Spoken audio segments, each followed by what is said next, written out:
And then it's the main event itself, the grand climax of this, wonderful festival of football. And if you've made any plans for Sunday, you might consider cancelling them, because the Champions League final is here on BT Sport 1 HD from 7.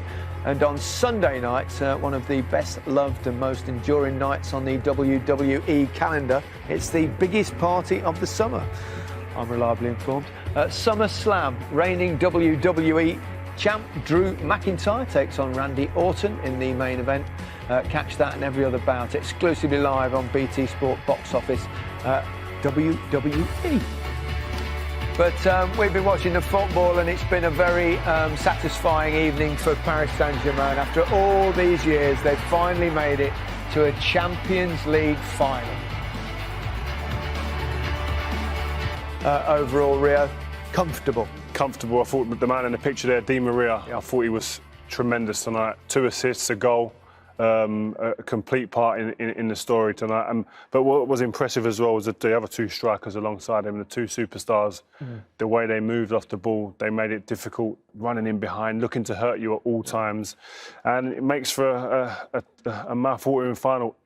I want Bayern to get there. Well, yeah, otherwise, well, no disrespect to Lyon, but I think it's the final most neutrals would like to see, France versus Germany, rather than an all-French final. Yeah, definitely. I think, obviously, in terms of calibre of player, you want to see that game. But as Rio said, it's not going to be easy for Bayern, but if they do get there, it'll be a mouth-watering game. Yeah, 16 years since a French side got to the final. That was Monaco. Sort of French side, I suppose. Yeah, they were a much fancied side, a much different side to what we see from the PSG. This is a superstar-driven team, and I think they're a team that have promised for the last few years in terms of delivering in this tournament and haven't quite got there. And they seem, when you look at the pictures, we spoke about it the other day. There's a difference to the way that they feel about it. So you can see that they've grasped onto something, a feeling, an emotion to get. Do you think there was a difference in their work rate? I think we saw them a couple of times, particularly the star players up front, when they played Liverpool. Remember that? Anfield, we were quite critical of the way that they didn't seem to be chasing back, but their work ethic seemed much different. We went to that game, and like today, we were sat there before the game waiting for a performance, waiting to be entertained, and we were left thoroughly disappointed. From not just about ability, it wasn't about ability, it was about their application, it was about their work ethic, it was about their intensity to go and press teams, etc. in today's game, which is every team that's successful. Even the superstars have to do that nowadays. And they didn't do that. And today was an absolute difference, wasn't it? Yeah, but that's what I think they've learnt is understanding. They know they've got the flair and the brilliance in one-on-one occasions, but the work ethic out of possession, they need to match teams when they're coming up against, obviously, especially in the semi-finals. It really helps when you get off to a good start, doesn't it, in any game? And it was a set piece. And I want to talk to you both about zonal marking once we have a look at the goal first. Talk us through it. Yeah, we can talk about zonal marking, but the quality of the cross, again, can be blocked off Paulson, and Marquinhos just exploits the space. Great ball in there, exceptional pass. I didn't like playing in zonal marking at all. Yeah, I think it allows for you to make excuses. There's always gaps. There's always free runners running from somewhere. Whereas if you're man to man, I've got hold of Jolyon, and then it's between me and you, and then you've got a responsibility then with a man. Yeah, obviously I played up front, and I loved playing against teams that played zonal marking. They were less frequent than you see nowadays, but you can get a run on someone, you can gamble on space. If the ball goes there, you get a leap on the defender. But whereas when they're holding you, and I suppose it's changed a little bit with VAR, possibly, because you can't grip and hold. I used to play in games where they used to bear hug you and you couldn't move, but they never whistled for it. Yeah, but it's an art.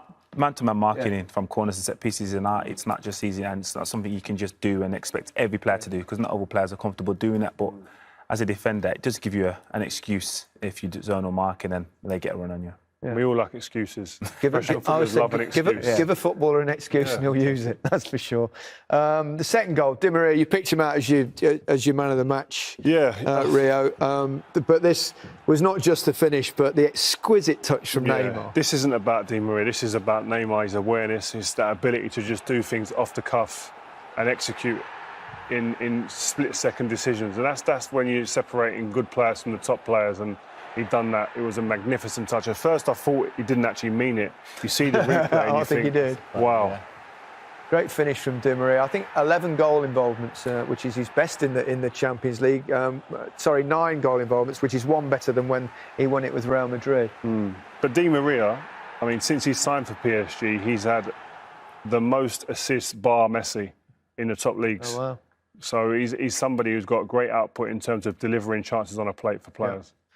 Third goal saw it off, really, if there was any chance of a comeback. And Yeah, PSG, to be fair, every little error that Red Bull created off their own back, they obviously gets in here and it's a fullback getting inside. This is very odd, this bit, isn't Yeah. it? Where he kind of just slips or But it falls. doesn't seem like anyone reacts. They think something's happened and then no defenders reacting. And as I said, it was a shame. They obviously were pushing the second half, but Neymar desperately trying to pinch it.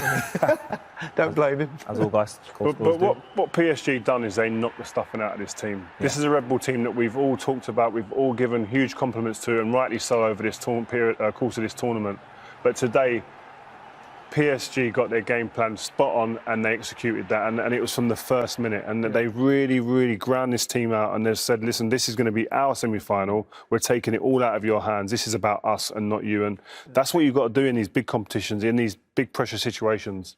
It doesn't look to be a significant weakness in that side that perhaps Bayern or Lyon, whoever plays them, will exploit. Yeah, there's a strong balance in regards to throughout the team. Maybe the keeper, if Navas isn't playing, so maybe that's one weakness. But we touched on it at half-time. The keeper's not going to be the man of the match in this game. Yeah. It's going to be left to one of the top players, and Mbappe, Neymar is going to be one of them that are going to have to step up and take the mantle. We'll have more analysis. We're going to take a little breather now. But the big news is that PSG have made their first ever final. It wasn't to be for RB Leipzig. But Tuchel will be absolutely delighted. He's done what he's been employed to do, make it to the Champions League final. Yeah, probably the least exciting of the games we've had in this festival of football, but not for PSG and their supporters, that's for sure. They've finally realised an ambition of getting to the final. Now they have to go on and win it, Rio. That'll be the aim. Yeah, that's it, definitely. And I think it's superstars, big players like Neymar's, the Mbappe's, etc. They're judged around competitions like this. Can you get your hands on it? Can you be the influence that gets your team across the line? And this is what these guys will be dreaming of, I'm sure. Talked about Neymar. He did some beautiful stuff as always. Didn't quite happen for him again in front of goal. Maybe saving him for the final, Julian. Hopefully that's the case. Obviously he makes exceptional runs off the ball. He knows, and they've got a great understanding of them too. Possibly should have used his left foot a little bit earlier, but in terms of this, catches the keeper off guard and so close to going in. Yeah, 10 shots in the 2 games without finding the target. 10 shots, 10 nutmegs. He's doing everything but score, and I think that's the pleasing thing about it. You can accept it when you're winning, and you're thinking like you just said there, saving it up for the final. But if he plays like this, they've got a chance, because this guy, he draws the fouls, he drags players out of position to give the likes of Mbappe space or Di Maria space. He's a joy to watch. He generally does play like this, though, doesn't he? I mean, there's always, he does beautiful things. He's creative. He beats players. He's great to watch. Oh, he's an entertainer. He's someone you would pay money to go and see. And kids obviously admire him for that reason. But going into a final, I'm not sure you get 3 or 4 chances and can afford to miss them, especially against a team. I wonder what odds you'd have got before the game on PSG getting 3 goals and neither Neymar nor Mbappe on the score sheet. I wouldn't have put money on it. You know what I mean? Whatever. But that's the thing. That's what's, I'm sure, for Tuchel will be a great thing for him, that he's saying my star names didn't even score, but yet we won 3-0, convincing as you like.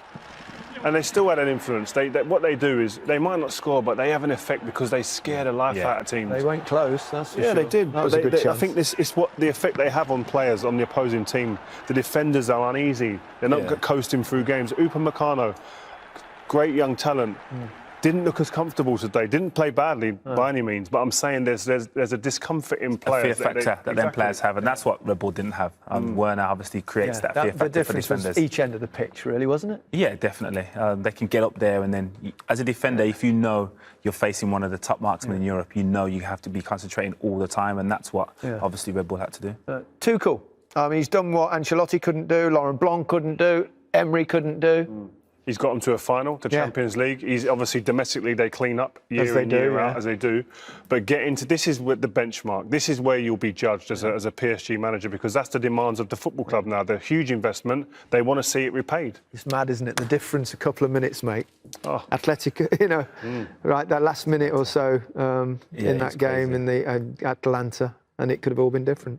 Yeah, he probably would have been out of a job that evening. Yeah. If he didn't, then now he could be a cult hero. He'll have a statue outside the ground that he wins this, definitely, and deservedly so. Again, I talk about the investment that they've made, the recruitment, etc. It's been years in building this and to get here, and they've promised so much.